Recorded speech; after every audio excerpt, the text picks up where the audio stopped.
आज प्रधानमंत्री मोदी के भाषण में क्या हो सकता है, उसका विश्लेषण भी हम कर रहे हैं। विपक्ष की रणनीति क्या होगी, उसकी भी बातचीत हो रही है।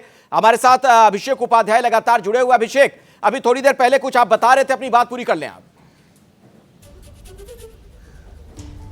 देखिए अखिलेश, मैं ये कह रहा था कि एक बहुत अहम हिस्सा होगा इस पीएम के भाषण का कि जो इमेज बिल्डअप की कोशिश राहुल गांधी की लगातार की जा रही है कांग्रेस की ओर से, उस इमेज का डिमोलिशन और इमेज बिल्डअप के बीच की लड़ाई, वो जरूर एक पहलू होगा। क्योंकि कल जिस तरह से चीजें हुई हैं और बीजेपी ने जिस तरह से टेकअप किया है, जिस तरह से सोशल मीडिया पर बीजेपी के हैंडल्स अटैक कर रहे हैं, वो फ्लाइंग किस का इशू हो, भारत माता की हत्या का इशू हो, वो फिर से वही साबित कर रहे हैं कि Rahul Gandhi non serious politician है।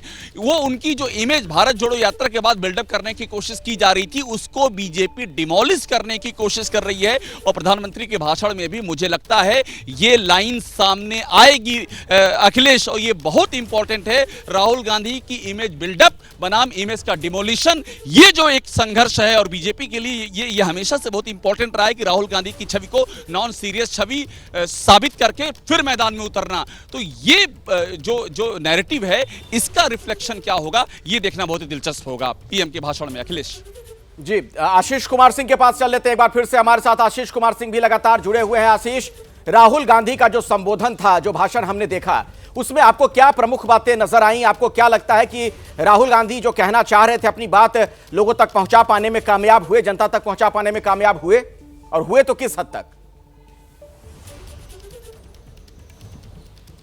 देखिए, ये तो दिस इज़ द इंटरप्रिटेशन, ये तो जनता तय करेगी कि राहुल गांधी कितना कन्विंस कर पाए। उनकी स्पीच देख करके अखिलेश, मुझे लगता है आप भी एग्री करेंगे कि मुझे ऐसा लगा कि उनका पूरा उद्देश्य था सिर्फ और सिर्फ प्रधानमंत्री मोदी को घेरना। तमाम उनकी अलग अलग दूसरे स्पीचेस में भी हमने उनके इस इंटेंट को देखा था, और बेंगलोर का मैंने जिक्र किया जब उन्होंने साफ तौर पर क्या कहा था, it is a fight, India's fight against NDA, India's fight against Modi. तो उनकी स्पीच में ये झलक रहा था कि वो प्रधानमंत्री मोदी को तमाम मुद्दों पर घेरना चाहते हैं।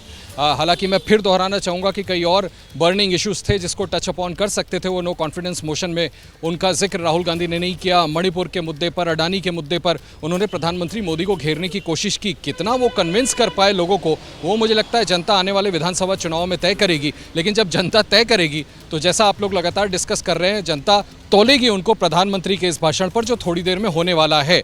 प्रधानमंत्री, हमने जैसे पहले भी देखा है, प्रधानमंत्री जब भाषण देते हैं तो इतना महीन और इतना शार्प होता है कि कई बार ऑपोजिशन को उसका जवाब देना बड़ा मुश्किल हो जाता है। तो आज प्रधानमंत्री किस तरह के तीखे वार करने वाले हैं, उन सवालों पर क्या जवाब देने वाले हैं जो राहुल गांधी ने रेज किए, उस पर सभी की नजर है। लेकिन राहुल गांधी का मकसद बिल्कुल स्पष्ट था, वो प्रधानमंत्री को निशाने पर लेना चाहते थे। बिल्कुल, और एक खास बात और भी है, नीरज आपसे समझना चाहूंगा कि इस सत्र में गृह मंत्री का जो भाषण हुआ, उसकी भी आने वाले दिनों में चर्चा होती रहेगी। जिस अंदाज में उन्होंने विपक्ष पर हमला किया, और खासतौर पर कई मौकों पर जो वो तंज करते नजर आए राहुल गांधी पर।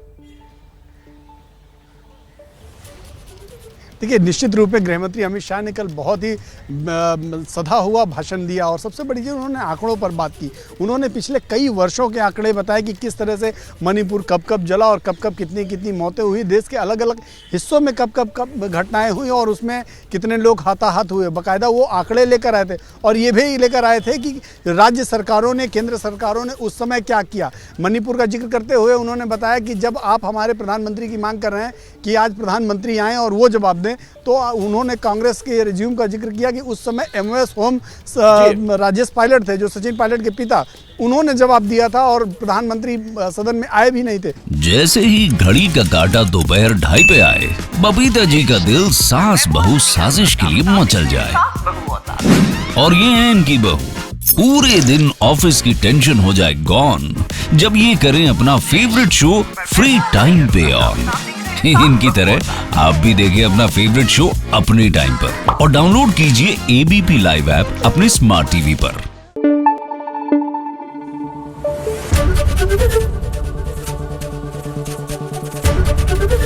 एबीपी न्यूज आपको रखे आगे।